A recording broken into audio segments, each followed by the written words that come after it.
Hey everyone, my name is Nathan Payne. Welcome back to another episode of Blu Ocean Crypto. So Mavia just did their first ever consumable mint, and wow, this was a lot. There's a lot that went on. A lot of people were having a lot of fun. There was some frustration, a lot of mixed feelings, but I had an absolute blast. These consumables are extremely useful. So there's some things that I want to cover with you guys. I'm going to go over all the information. I'm going to show you on the web marketplace how it worked. I'm going to show you in game. And then I got something a little extra special for you at the end. So make sure you stay till the end of the video. So without further ado, let's jump right in. I want to play. Okay, so we can see here was the announcement basically saying when it was live. So there was 120,000 total NFTs available to mint. There was a limit of 10 per item per account. Now that limit was removed later, but I'll show you guys that here in a moment. And we've got the training capsule, which speeds up unit training, gold capsule, boost gold production, oil capsule, enhance oil production, and then the army airdrop capsule, which fills rally points with random units. Higher levels need specific HQ levels. Okay, awesome. And each has level that can alter the effect or duration. So I opted to use the web marketplace, and there's quite a few reasons why, and this might be really good for you guys to know moving forward. Now, there were some issues in the beginning when it first launched.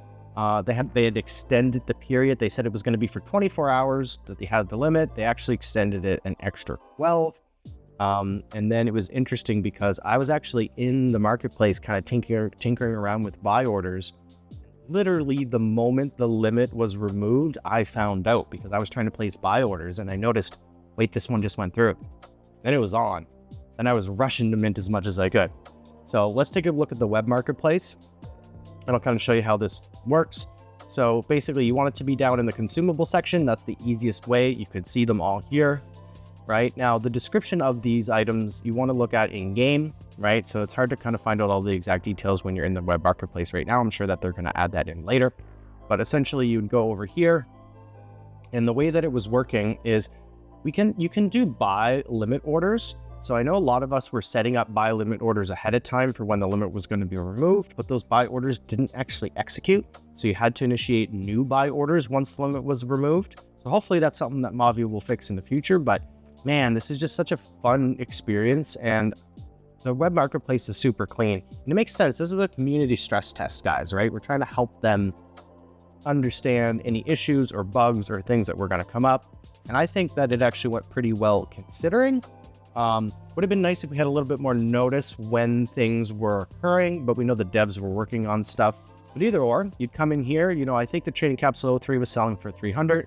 You go over it, you'd set up a buy limit, you hit buy, you've got your MetaMask trigger that goes off, you sign the message, boom, you've got it. So then it was just a matter of doing this as many times as you can once the limit was removed. So this was a really easy way to interact with the mint. I actually much prefer using the web marketplace over the in-game because you can't do the buy limits.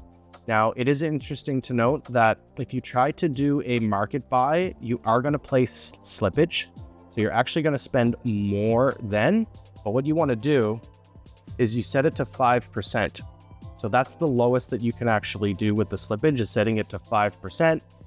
But in game, you can do these market orders and you don't have that slippage there. So if it is just market orders that you're doing, game's best. If you're doing the buy limits, web marketplace is best. So let's just go back over here. And basically, I was just going through all of these, trying to mint as many as I could, get my 10 per limit on each account. And I ended up doing pretty well on my main account here. I think I ended up picking up, 332 trading capsule 03s and nearly 10 of the rest. I did get a couple extra 02 trading capsules, but really the 03s were the ones that I wanted to focus on most. So let's show you in game because I want to show you what these items actually do. Okay, so now that we're in game, what you can do is actually just head to the consumables and tap on any of them. So let's take a look at the training capsule 03. The top right, there's the little eye, that's where you're going to get the information. So it shows speeds up training, unit training by 200% for 1 hour. That is incredibly useful. Now there is a cooldown of 5 hours. I hope they remove this. I want to be able to continue to boost my units and production and collectors nonstop. I don't really understand why there's a cooldown. So hopefully they do remove that. It kind of interrupts your flow when you're trying to boost. You're kind of stuck to this 1 hour. But even still, this is still fantastic because to get an hour of 200% increased unit training time, well, now you can do your grinding, right? So you pop one of these, you grind your gold or oil that you need to progress. These, in my opinion, are the most useful consumables out of everything that we got, is these training capsules. And then, of course, when you take a look at the lower levels, it just basically reduces, what that percentage is. So training capsule 02 is training speed by 100%, and then 01 is 50%. I'm just going to kind of show you the best ones here. So you can see Army Airdrop 03. Now, what's interesting about this is this matters based on your HQ level. So the 03 is for HQ 7 and 8. If we take a look at the Army Airdrop 02, you can see this is for 5 to 6.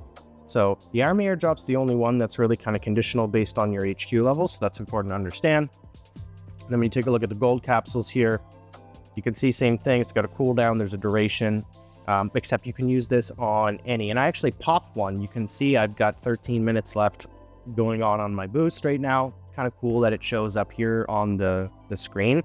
It also does show up in-game when I click on the collector. So you can see where it says boost left 13 minutes. Essentially, that's where I could activate it. Now, one thing I will note, be careful when you tap your rally point. You see how it says Army Airdrop. If I tap that, it'll just use it. So you don't want to accidentally do that. I had a couple of people say, oops, I used one of the Army Airdrops because I tapped the button. I wasn't sure. And I think that the production ones aren't as good as the others. I would like to see a little bit more benefit on the boosts, maybe a higher percentage, but even still, it's going to be really useful for new players. That's where I think they're going to really do the best work, because at max HQ, we don't need the oil and gold. The amount that it helps us feels a little insignificant compared to just going out and doing an attack. However, when you think about lower HQ levels like 4, 5, 6, 7, where they're really trying to progress, they can get those capsules, their collectors boosted. It's really going to help them get that additional edge that they needed. Now, yes, there were some issues with the mint. It didn't work out exactly perfect as everyone wanted, but by the end, it was working perfectly. It was actually really easy to mint consistently with high volumes. It was really cool to see all of the volume of ruby being burnt. There's actually more ruby burnt during this event than produced, which is really cool. And I'm excited to see where this goes. Now, there was a little something that came up. This is what told you guys I want to mention too. And I don't know how right this is or true it is. We don't know for certain, but it was actually something that Sterling said, where he hinted that we might be able to craft these in the near future, and they could potentially cost wood or stone. Don't know what wood and stone is, but Sterling was the one who said it. So not sure if Mavia intended for that to be leaked out, or maybe that's something that's going to change, or that's old information. We don't really know. But we do know that there's going to be an NFT crafting feature coming up on the roadmap. So that's kind of making some of us think, oh, well, maybe that would be the case. Maybe we're going to be able to craft this. But we don't know how much is it going to cost in resources. Is there going to be a limit per account per base? Is it going to be exclusive to landowners or not? None of those details are known. And maybe you can't craft these in particular. Maybe we're going to be able to craft different consumables. We're just not sure. But it was interesting that Sterling kind of spilled the beans a little bit on that. So a lot of us are just kind of wondering, maybe this will tie into that. Another really interesting point is that these are all considered common rarity. You can see up at the top underneath the name, it just says common. So we did hear that there's supposed to be different rarities of these consumables. So maybe we're going to get a higher rarity Army Airdrop or a higher rarity gold production boost. And maybe those will have those additional benefits like we want. I feel like the training capsule is already pretty incredible though. Like especially the 03 with the boost. So I'm not sure how a higher rarity version of this would work. Maybe the boost would last longer, and that's why there's a cooldown. That's my best guess, because say you've got 4 or 5 hour cooldown. So I think this one's 5 hour. Maybe a mythic training capsule lasts for 5 hours. So then you could continue to use them nonstop. I'm not really sure. I'm just speculating. But anyways, guys, this was a lot of fun. The web marketplace is definitely superior for the minting. If you don't have your account connected, make sure you watch my other video where I explain that, where I talked about the web marketplace. I explain how to connect it. It's just going to give you a huge advantage. Some people were trying to do both at the same time. The in-game interface is nice, but the web is just superior because of the buy limits. Okay, I'm kind of curious, how did the mint go for you guys? What were some of the items that you went after? What did you get? Let me know in the comments down below. Also, if you're enjoying this content, please be sure to use creator code GROTH in-game. All proceeds that we collect go back to Heroes of Mavia and BOG Alliance events and giveaways. So that's really fun. And make sure you're subscribed to the channel if you're not already, because we cover tons of Heroes of Mavia content. We are your go-to source for everything Heroes of Mavia.